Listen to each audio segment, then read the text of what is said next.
Hello parents.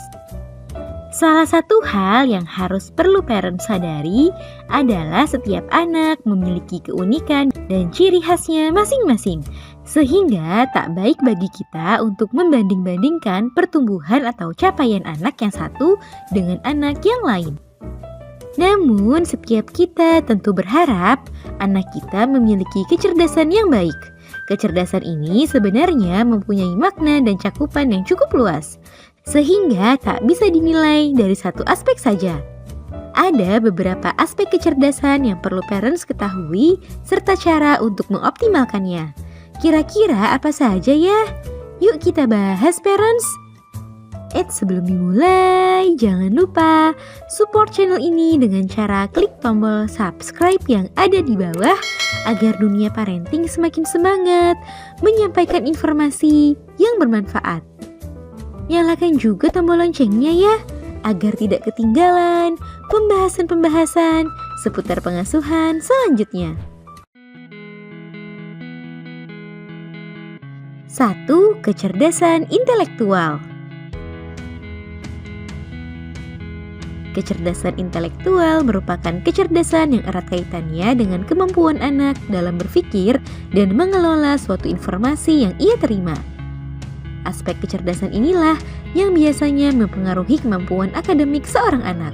Ada beberapa faktor yang dapat mempengaruhi kecerdasan intelektual ini, seperti faktor genetik, nutrisi dari makanan, serta rangsangan atau stimulasi yang diterima oleh anak.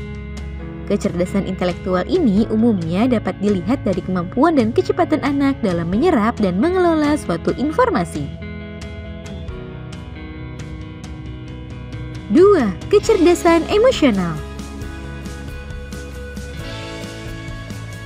Aspek kecerdasan lainnya yang juga bisa mempengaruhi kesuksesan anak di masa mendatang adalah kecerdasan emosional.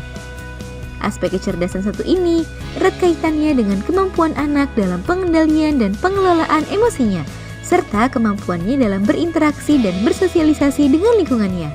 Ada beberapa cara yang bisa parents lakukan untuk membantu meningkatkan kecerdasan emosional yang dimiliki oleh si kecil, seperti rutin berinteraksi dengan anak, memberikan nasihat dan motivasi di waktu yang tepat, mengajarkan anak tentang empati, dan memberikan teladan yang baik bagi anak.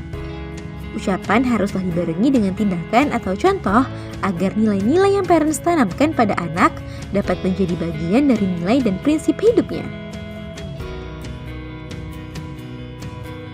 3. Kecerdasan motorik. Aspek kecerdasan lainnya yang perlu parents ketahui adalah kecerdasan motorik. Kecerdasan ini erat kaitannya dengan kemampuan anak untuk menggerakkan dan mengkoordinir anggota tubuhnya. Kecerdasan ini berkembang sejalan dengan kematangan saraf dan otot anak. Anak yang memiliki kecerdasan motorik di atas rata-rata biasanya terlihat menonjol dalam bidang olahraga atau seni yang melibatkan gerakan anggota tubuhnya. Untuk membantu meningkatkan aspek kecerdasan ini, parents perlu lebih sering memberikan rangsangan dan stimulasi pada si kecil dengan mengajaknya bermain yang melibatkan gerakan anggota tubuhnya. 4. Kecerdasan bahasa. Aspek kecerdasan lainnya yang dimiliki oleh seorang anak adalah kecerdasan bahasa atau komunikasi. Anak yang memiliki kecerdasan verbal atau bahasa ini umumnya membutuhkan waktu yang lebih cepat untuk berbicara. Ia bahkan juga mempunyai ragam kosakata yang luas untuk membantunya berkomunikasi. Namun kecerdasan ini sejatinya juga bisa diasah dan ditingkatkan. Sering-seringlah mengajak si kecil berinteraksi seperti bercerita, bertanya, meminta pendapat untuk menstimulasi kecerdasan satu ini. Nah itu dia parents, beberapa aspek kecerdasan yang perlu parents ketahui. Meskipun masing-masing anak memiliki kelebihannya masing-masing, namun tetap perhatikan keseimbangan dari aspek kecerdasan tersebut untuk mendukung tumbuh kembangnya. Semoga informasi ini bermanfaat ya parents. Sekian.